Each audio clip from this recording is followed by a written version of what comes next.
Hello, everybody. I am Dr. Katerina Kauri, and I'm a senior lecturer in applied mathematics at Cardiff University. Today, I'm going to talk to you about some of the research projects I have been working on with colleagues and students at Cardiff and with collaborators in the UK and abroad. Without further ado, I'm going to share with you my presentation. So, modeling COVID-19 transmission indoors. Since the beginning of the pandemic that has upset our lives so significantly, the science world has been fighting to understand how this disease is spreading and how they can tackle it. And we now know the vaccines are out there, and we have heard many times in the media about models predicting the number of cases. And there are many other science fields that have been involved in tackling this pandemic, and this is really a feat for science, this pandemic. So I would like to remind you, if you don't know, what are the ways that the virus is transmitted by. So you know about the transmission through surfaces, but then increasingly there is evidence that airborne transmission can also play a significant role. We don't yet know how significant this role is, and this is where science comes in, because this is how scientists can work more to understand this transmission through air. And to understand this, we need to understand how this transmission works. So you have large droplets that travel ballistically through the air, and these land within approximately 2 meters of a person coughing or sneezing. So this is why you have the social distancing rules when you are in a room. But the less well-known route of transmission, and this is our interest also here today, is smaller droplets that they are not as heavy and they can travel as a cloud through the air. Sometimes people call this aerosol transmission. And this airborne transmission can increase the infection risk, especially in poorly ventilated spaces. And we still have many crucial questions to answer. So we need to understand everything we can about these transmission routes. So questions like, can kids go back to schools? This is super, super essential. Is it safe to eat dinner with friends? Many people, including me, are missing our friends so much. Should I worry when going out for a run? Do people come too close to me? How far away should I be? And million more questions affecting our everyday life. So I'm going to start you with not our model, with a different model. This is a model by Professor Jose Luis Jimenez. He's at the University of Colorado Boulder in the States. And this model has also been encapsulated in a nice interactive tool at National Geographic. You can see the link here, and you can play with this model. Here, you can see how you can play with the model. For example, you can change the percent of the population infected in your area. Here is 1.11%. You can change the efficiency of the mask you are wearing. You can change the frequency of visiting a location. Professor Jimenez has looked at various locations. And you can also change how many meters away you can be from a person. As we said, 6 square feet is the standard, but then sometimes like public transport, you cannot do that. And also you can change if everyone else in the room is wearing a mask and how effective this mask is. And the question is, what is the risk in different settings, like an indoor gathering, an energy efficient office, a classroom lecture. So is this model a valid depiction of reality? And the question is to question this and to answer this question, how realistic is this model? You need to look at modeling assumptions. So the first modeling assumption that they have done is that the risk of infection is the same everywhere in the room. So this is not exactly true, right? I mean, if you are further away from somebody that is infected, you would expect that you are less likely to be infected. What about risk of contaminated surfaces? We already said that there is a risk. This risk has been shown scientifically, but this has not been included in the model. Also, it has been assumed that the room, the location in the model has constant temperature, pressure, humidity. But we know that temperature and humidity can affect the transmission of the virus. It's not definitive as yet, but there are connections that scientists have been studying.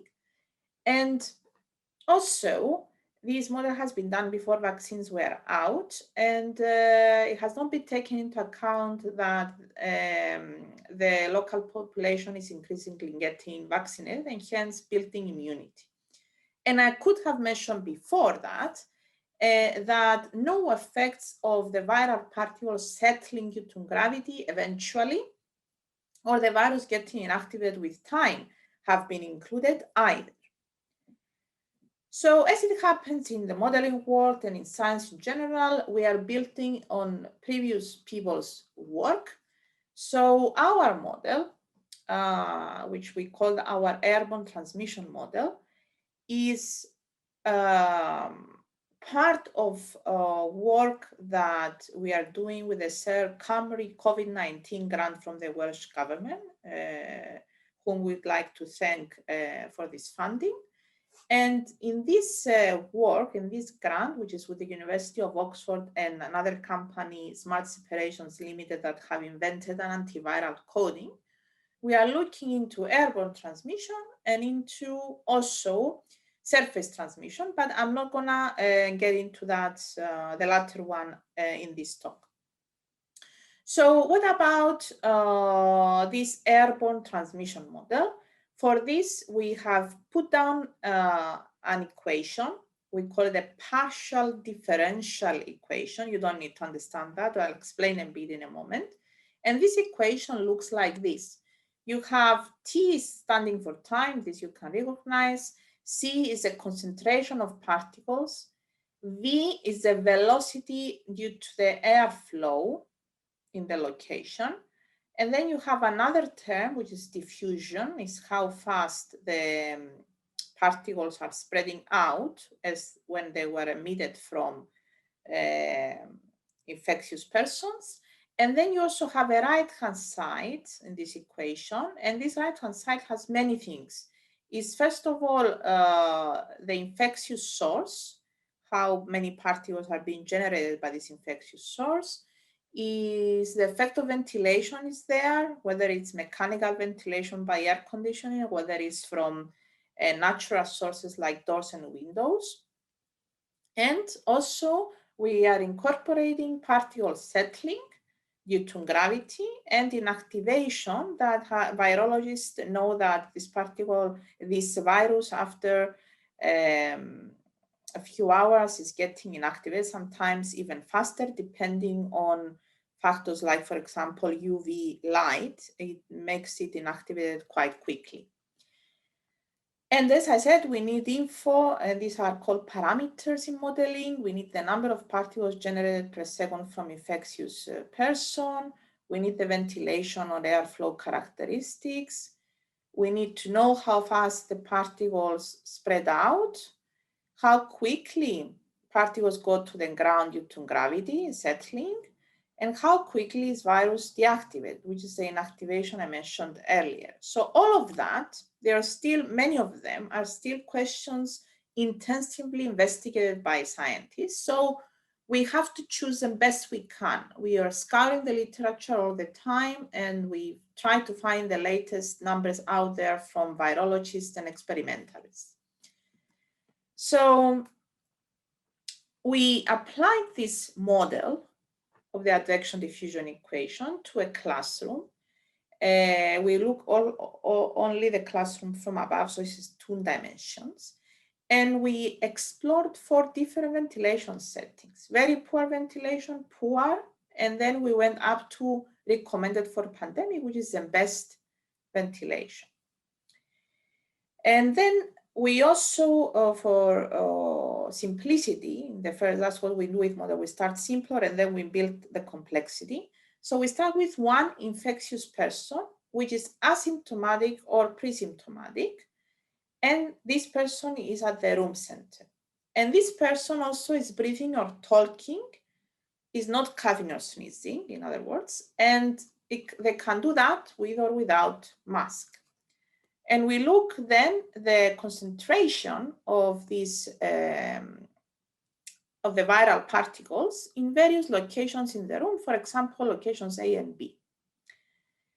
And this is the air conditioning unit. So just to give an example of the output of this model, we looked at the breathing, and we have poor ventilation, and then you also have the third best ventilation setting we consider, which is the recommended ventilation before the pandemic. And you can see, as you expect, that you have much better, much lower, so hence much better situation if the ventilation increases, and the modeling allows you to quantify how much better it is, right? Also, another important observation here is the concentration is higher downstream from the source. Remember, the flow is from left to right. So this is downstream from the source, which is still sitting here. The source is the infectious person. And also this is the same feature here. And something I don't show here visually, but I can tell you about, is that with mask, we ran the same simulations, and we found how the percentage of drop the concentration experiences due to masks, and it's quite significant. And then we came up with this term that we call time to infection. And this time to infection has to do with integrating my concentration times rho, which is the breathing rate. And breathing rate is the amount of air inhaled by a person per second on average. When this product, rho times CS, it's integrated, which is another way to do summation, right? So we're adding up this rho times C in the room. And if this quantity, this sum exceeds this value pi, where pi is called the infectious dose, the threshold value, when we hit this threshold value, we stop the integration in the computer and we determine this time to infection. And it's very important to note that this infectious dose is still an unknown.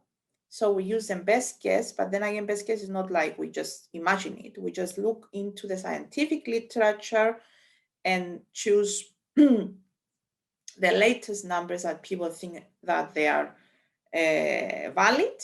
And then if there are updates to these numbers later on down the road, we can easily update our model and run the simulations again, which don't take too long to run. This is another good thing about our model. So with this, we created TTI maps in this 8x8 classroom. And you can see here, I only have shown poor ventilation, which is the most dangerous situation to be in. And I'm comparing here talking and breathing. And across this way, I'm comparing talking without mask and with mask. So I'm going from bottom to, from top to bottom, talking to breathing. You can see that with talking only 20 minutes, you are afforded to be before you get infected. Let's take this one where I'm 2 meters away from the source approximately, and that would be 25 minutes, still not a good amount of time. And however, if you're just breathing, so if you don't talk as much, so this is just breathing, not talking, is you can get this up to 100 minutes. So not talking very much in these pandemic conditions is quite important. Also, you can see from left to right that when I put a mask on this infected person, the 25 minutes have become about 40 minutes. So you save again yourself some risk by wearing a mask. We also came up with the so-called safe occupancy time, or SOT, and this is under an assumption that if we 20 people are in the room, one is gonna be infected. And you can see here some indicative numbers for the 4 ventilation settings we have considered. Presentation, it means continuous talking. Quiet activity means just breathing. And you can see no mask and mask. And I just want to emphasize that these numbers are indicative. It's only the relative importance we exploit here, we show here, and they are not for policy making or taking them to your everyday life as yet, because we are still building the model, right? This project has not finished as yet, so this is work in progress. And until now, however, we have some things that we can say. And this is that the time to infection in an indoor space is dependent on room geometry, on the type of activity, breathing or talking are the 2 activities we consider, ventilation quality, and how the particles behave. They settle, they inactivate, what do they do? Talking is much riskier than breathing, so the recommendation we'll have to is try to talk less everywhere you go in these situations. The risk of aerosol transmission increases considerably for poor and very poor ventilation settings. So if you can afford it to upgrade to a better air condition, please do so. And always try to ventilate open doors, windows. This is very important. And even masks with 50% efficiency can reduce the risk of transmission significantly. So this has been said many times, but please wear your mask.